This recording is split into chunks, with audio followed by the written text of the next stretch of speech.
Hello and welcome to another episode of the Sumer Sports Podcast. We are continuing our series previewing each of the divisions. We've got articles up on sumersports.com, The Zone, and what we've been doing is just in chunks all weekend at Circa and now finishing up this week talking about each division. So I'm Parker Fleming, have with me my colleague Tej Seth. We are data scientists on the consumer side at Sumer Sports.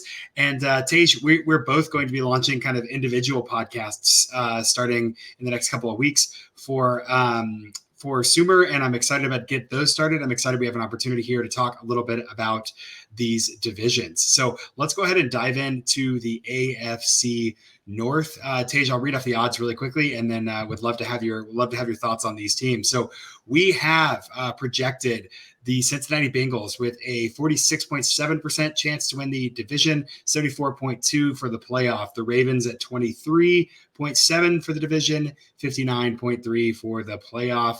Browns at 16.8, 42.9 for the playoff. And the Steelers at 12.7, 36.6 to make the playoff. So pretty clear defined tiers in terms of the Bengals separating from everyone else. Tej, what's stopping the Bengals from winning this division this fall? Yeah, I think this division is really interesting because all of these teams are so good and so talented, top to bottom, like Bengals to the Steelers, first to last that we have in our projections there. I don't know if it would be anything on the Bengals end that makes them from not winning the division this year. Like I think all the pieces are there. They were able to bring back basically all of their top players from last year, lost a couple rotational guys, but nothing that they shouldn't be able to replace. I think the main thing stopping them is the strength of the rest of the teams in this division. I think what you saw from the Ravens over the offseason, adding, really bolstering their receiver room, adding Odell Beckham, adding Zay Flowers, drafting Zay Flowers and throwing him in there, and hopefully getting more healthy Lamar Jackson play this season in a new Todd Monken offense. And then from the Browns perspective, really just making sure their defensive line is up to par and is going to be one of the more talented defensive lines in the NFL, trading for Zadarius Smith and adding Dalvin Tomlinson in free agency and then hiring Jim Schwartz. And then the Steelers just continue to progress and you're hoping for that Kenny Pickett second year breakout there. So I think just all three of those teams, other than the Bengals, can compete with the top team in this division. Yeah, it's not as uncertain as, say, the AFC South, but I can see paths for kind of each team here. Let's talk a little bit about these. I want to start at the bottom. I want to start with the Steelers. We have them projected for 8.3 wins, 1.1% chance to get to the Super Bowl. And Kenny Pickett, preseason star. How much of a difference will Kenny Pickett kind of taking that leap in year two make in terms of the Steelers' ceiling this fall? Mm-hmm. Yeah, I mean, we've talked about this a lot on a lot of these shows and on sumersports.com, but there's usually one quarterback, and it happens to be around the second or third year of their career in the NFL that takes like a leap every year where they go from average to below average to playing at a top 5, top 10 level in terms of total EPA. And I'm not saying that's going to be Kenny Pickett for sure. Like there's a lot of other options in the league between Justin Fields and Jordan Love and some of those quarterbacks. But the pieces are there for Kenny Pickett to do this. You have Deontay Johnson, who is one of the highest target share players in the league last year. George Pickens is arguably the best contested catcher in the league going into his second year. Pat Freiermuth is a good tight end. Will be around the 5 to 10 range of tight end. So I think that there are ingredients there for Kenny Pickett to take a jump. And he's obviously shown some good accuracy, some good mobility. It's a little bit tougher to see it in Matt Canada's offense. I think that sometimes the synergy hasn't been there as much, but the rest of the pieces are there for sure.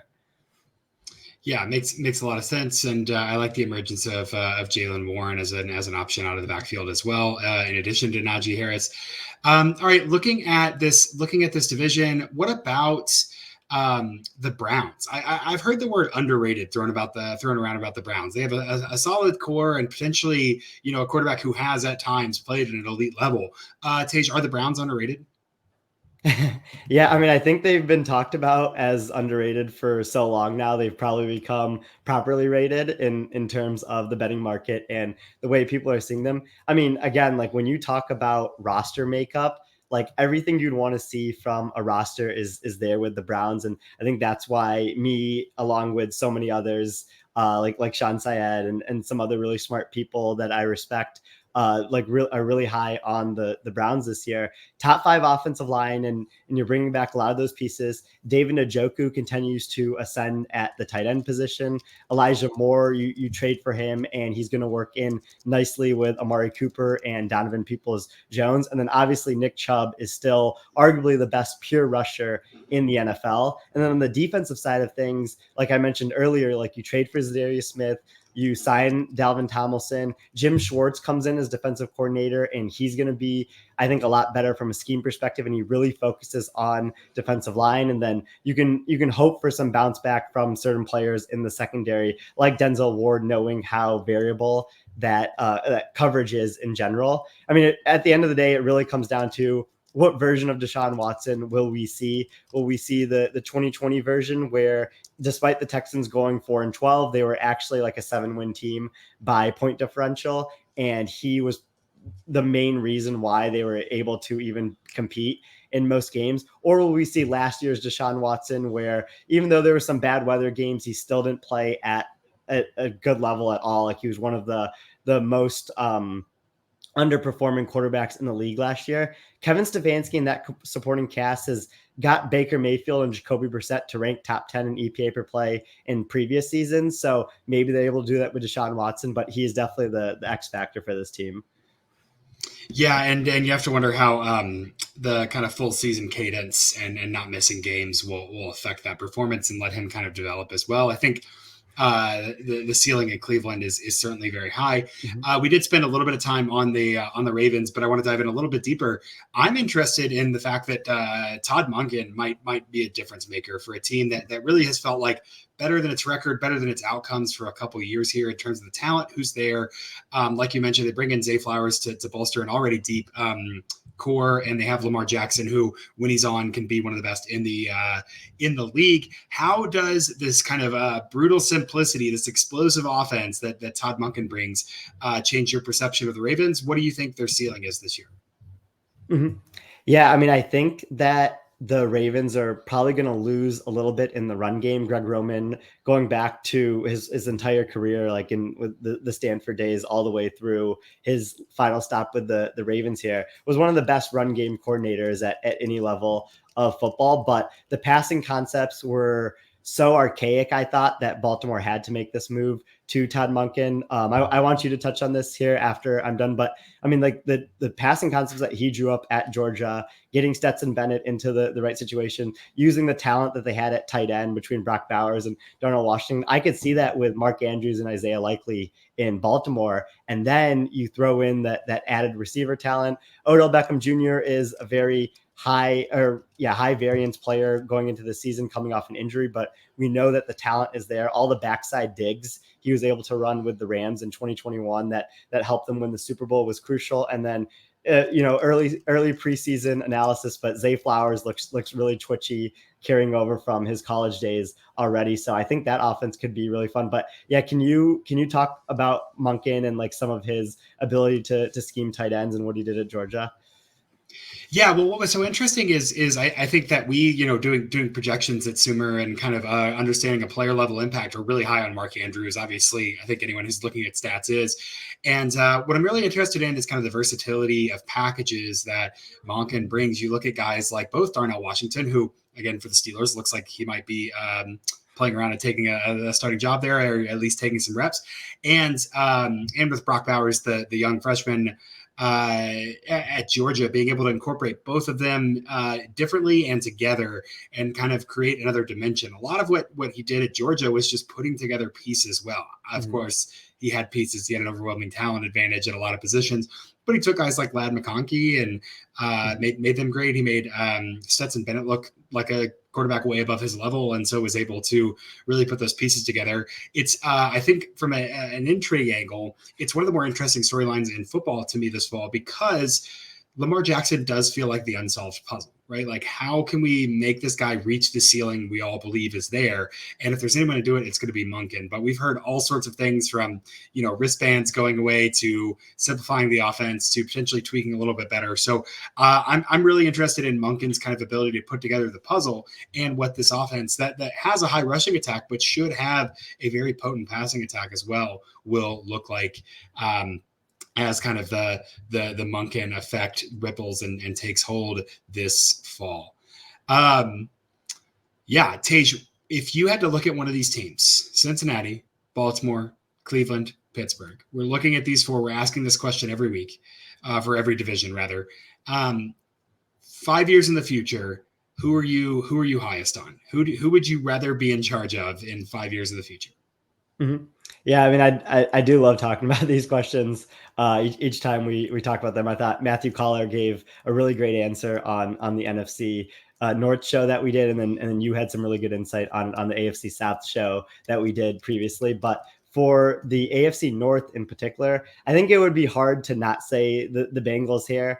I mean, especially just like what Joe Burrow has done early into his career, taking them from not winning a playoff game for decades to making the AFC Championship game and further in 1 year in particular. And then I think Jamar Chase is a top 5 receiver in the NFL. And then the defense is just so talented, and the Bengals are so well run. Like the things that they're doing where they're always kind of preparing a year ahead for their problems. Like they knew that they were going to lose Jesse Bates in free agency. So they drafted Dax Hill last year. Now Dax Hill is going into his second year in the NFL, where he already has experience and he's going to be the starting safety in the Jesse Bates role for them. They're doing that now where they're drafting players to fill in Tyler Boyd and Joe Mixon's roles. So even if those players might not pan out, you can see the processes there.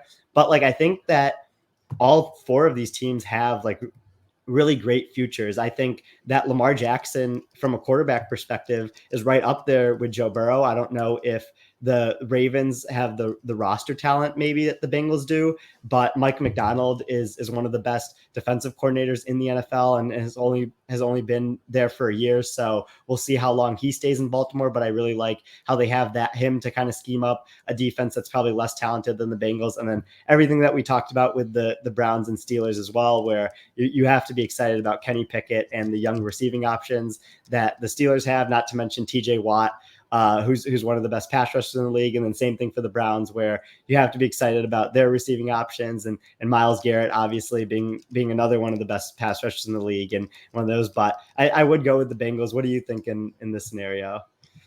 Yeah, it's hard for me between Bengals and Ravens, because again, it's not like there's a significant advantage in terms of resources. I think that before kind of veil of ignorance, right? Outside the veil of ignorance, do I know if Todd Monken is going to kind of be the cure for what's been going on in Baltimore? I think I would lean Bengals as well. I think that if I was playing Madden, I'd have a lot more fun with Baltimore, for instance. But I think Cincinnati's done a really good job of kind of building the base there. And I think that's given them a long window. And as you mentioned, really sharp in the sense of drafting not for immediate need, but drafting for future need, anticipating that need, which is how you keep a thing going and keep making incremental steps. So, and it's not like, as we say that, it's not like the Browns or the Steelers are in a bad situation. It's not like the AFC South where we think, man, a lot has to go right here for everyone to kind of make a step. It's teams who are kind of generally winning and maybe not reaching their ceiling, but have good foundations. I feel like the entire NFC North has entire AFC North has a very solid foundation, even if the ceiling may not be as high as some of these other divisions outside of the Bengals. Definitely agree. Yeah. And I think Eric even mentions this in his AFC North preview article on the website. We've seen this division be built on the back of defense. And you think about the Ravens teams that won Super Bowls and the Steelers teams that won Super Bowls. We've really seen elite defenses carry this division. And now in the AFC North, there's been this big shift where you're just so excited about all these offenses, between the Bengals receiving options and Lamar Jackson being one of the most electric players in the NFL, and the Kenny Pickett possible breakout, and everything that we talked about with the Browns. Offense is really going to carry this division. And in the hyper competitive AFC, I could see this division doing pretty well relative to other divisions because we know that they have a lot of those pieces in place to be successful on offense. Yeah, absolutely. Absolutely. Okay. So again, we'll go real quick because we have a little bit of time here. I just want to look at wins, implied wins or projected wins, and see if you think teams are going to go over and under that, and maybe a quick comment about why. So we'll start with the Bengals. Market implied is 11.5. Bengals, our Sumer's projection is 11 wins on the season. Too high, too low? I think I would lean more to Sumer's projections here. I am worried about Joe Burrow's calf injury. From what I've read about calf injuries in general, like those things tend to linger. And I think that if he becomes more of a 2021 Joe Burrow sack rate type guy instead of 2022, that could be a slight problem for the Bengals. Yeah, that's to me the big flag there, because so much of his strides were making mobility, not necessarily mobility, but like his ability to move around in the pocket. And remember, there's those videos of him having trouble sliding even his first year and kind of figuring that out. So would be hard for them if he took a step back. Okay, Ravens 10.5, market 9.6. Sumer, too high, too low? Yeah, I mean, I get this is a tough one. I think Sumer is a little lower on the Ravens, probably relative to the market, maybe even the public. I think the Ravens are more of a wider tail team, like we mentioned, where maybe their win total goes under in like the mean scenario, but they have a higher chance of making the Super Bowl relative to teams of their strength. Yeah, makes a lot of sense, and it feels like their bounds are a lot wider, or their standard errors are a lot higher than the other teams. Yeah. Browns, the market is 9.5, the Sumer projection is 8.9. Here's where I'll disagree with Sumer projections. I would go over the 9.5 wins for the Browns. I think that they could be a very good football team this year. They remind me, and they're not going to have as easy of a schedule as the Eagles did last year, but their roster reminds me of what we thought about the Eagles roster going into it, where offensive line is really good, defense is talented, and they have a quarterback we still don't know about yet. Yeah, which is that makes a lot of sense there. And then the Steelers 8.5, and Sumer has them at 8.3, almost exactly on market. Mm-hmm. Yeah, let's go over with the Steelers too. I think like and you talked about tails there earlier, like their right tail could be really long if we do get that Kenny Pickett breakout. And then we're talking about them. But AFC is really competitive. This division is really competitive, and they might get the short end of the stick here just because of the other teams in their division. But I think it would be exciting to go over for the Steelers. And I know our friend and colleague here, Steve Santiago, will like to hear that as well. Yeah, absolutely. He will. A lot of interesting pieces on the Steelers. And again, we know with Tomlin, their floor is very high. Mm-hmm. And a good way to reach a high ceiling is to keep a high floor consistently. So, yeah, I think I would be inclined to believe that as well. All right. There we go. That's a little bit, some comments on the AFC North. If you want some more in-depth, you want to look at these numbers, sumersports.com/the-zone. You can get or you just get there, sumersports.com, and get to the homepage. It'll take you to where the articles are. We've got previews up for, I think every is AFC North, the last one, maybe one more coming, but make sure you check those out. Make sure you subscribe to the newsletter. A lot of fun stuff coming on that front. And Tej and I will be back soon with another divisional preview. Awesome. This is great, Parker. I'm glad that we were able to knock out these 4 divisions so far, and I'm excited for the 4 more that we have left.